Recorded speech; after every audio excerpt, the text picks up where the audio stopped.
18वां अध्याय। एक दिन महाराज पृथु ने नारद जी से पूछा, हे देवर्षि नारद, समस्त गोपियों में राधा जी ही भगवान श्री कृष्ण को इतनी प्रिय क्यों है तथा कार्तिक मास में भगवान श्री कृष्ण के साथ उनकी ही पूजा क्यों होती है। नारद जी ने कहा, हे राजन, पहले मनवंतर में पांचाल देश में प्राचीन वीही नाम का एक राजा था। उसने विष्णु भगवान का एक अत्यंत सुंदर और विशाल मंदिर बनवाया। उसमें नित्य प्रति विधि विधान से भगवान का पूजन हुआ करता था। उसी नगर की एक अति सुंदर स्त्री प्रेम में विहल होकर भगवान के सामने मोहक नृत्य किया करती थी। उसकी हर समय एकमात्र यही लालसा रहती थी कि वह किसी तरह भगवान के गले में बाहें डालकर नृत्य करे। एक दिन उसने अपना समस्त धन गरीबों में बांट दिया और भगवान के सम्मुख नाचते हुए अपने प्राण त्याग दिए। स्वर्ग में वह स्त्री चंद्रकृति नामक अत्यंत सुंदर देवांगना बनी। एक दिन वह दर्पण में अपना अद्भुत रूप लावण्य देखकर मन ही मन कहने लगी कि भगवान के अतिरिक्त अन्य कोई मेरा पति नहीं हो सकता। ऐसा विचार करके वो भगवान की छवि मन में धारण कर नृत्य करने लगी। कुछ समय बाद दैत्यों के आतंक से दुखी होकर समस्त देवता ब्रह्मा जी के शरण में गए।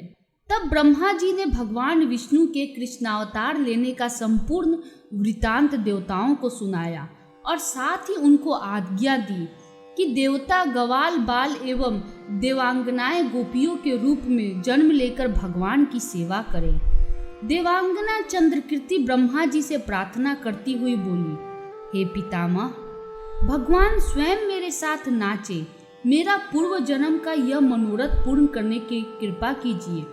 तब ब्रह्मा जी ने वरदान देते हुए कहा, तुम नंदग्राम में वृषभान गो के यहाँ राधा नाम से प्रिय होगी। उस समय भगवान तुम्हें अपने प्राणों से भी अधिक प्रिय समझेंगे तथा रासो उत्सव में तुम उनके साथ नृत्य करोगी। इस प्रकार तुम्हारा मनोरथ पूर्ण होगा। ब्रह्मा जी के वरदान को पूर्ण करने के लिए श्री कृष्णावतार में भगवान ने राधा जी के साथ रासोत्सव में नृत्य किया और उन्हें अपने प्राणों से भी अधिक प्रिय माना। बोलो श्री राधा रानी की जय। इति 18वां अध्याय समाप्तम। धन्यवाद। 19वां अध्याय।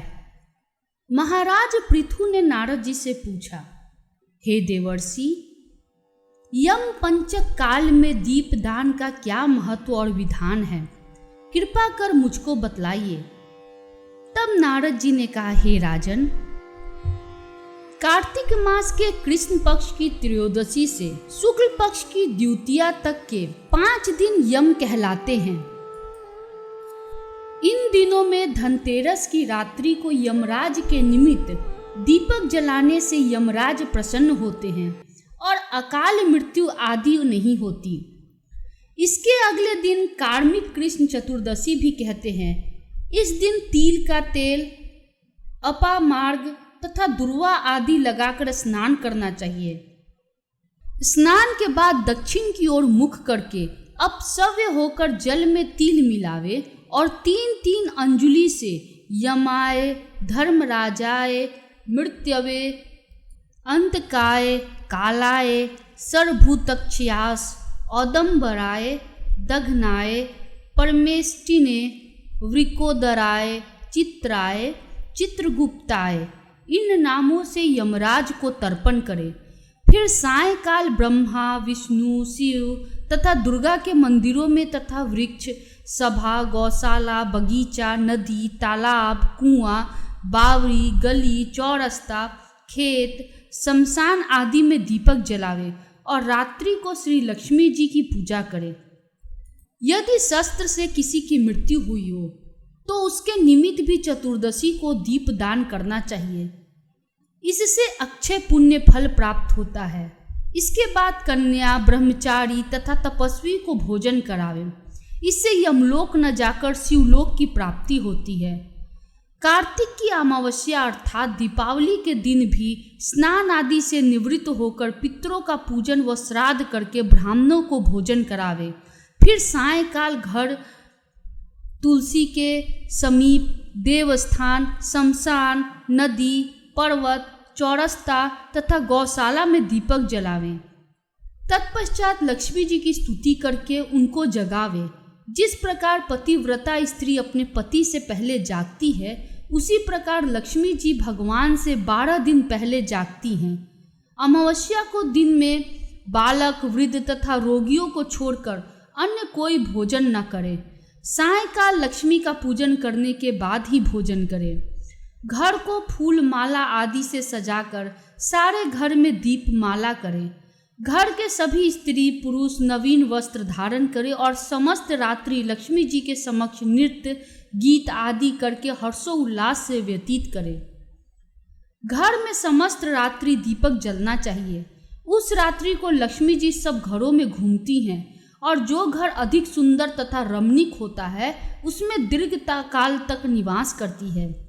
एक प्रहर रात्रि शेष रहने पर दारिद्र रूप घर का कूड़ा करकट, सूप या पुराने पंखे पर रखकर बाहर फेंक देना चाहिए। ऐसा करने से वह घर धन धान से परिपूर्ण रहता है। दीपावली के अगले दिन गोबर का गोवर्धन बनाकर बंधु बांधवों सहित गोवर्धन पूजन करें तथा ब्राह्मणों को भोजन करावे। स्वयं भी नवीन अन्न का भोजन करे।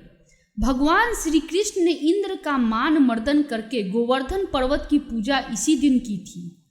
सायंकाल के समय गौ तथा वृषभ की पूजा करें तथा अपने परिवार के भरण पोषण व रक्षा के लिए उनसे प्रार्थना करें।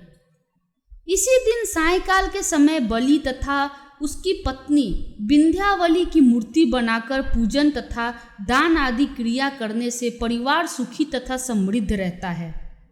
इति 19वां अध्याय समाप्तम। धन्यवाद।